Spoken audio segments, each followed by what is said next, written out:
In front of me is TCL 605 and today I would like to show you how you can resize font.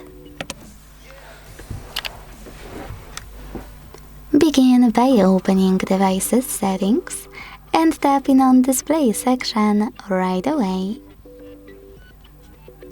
Now scroll all the way down, click on Display Size and Text,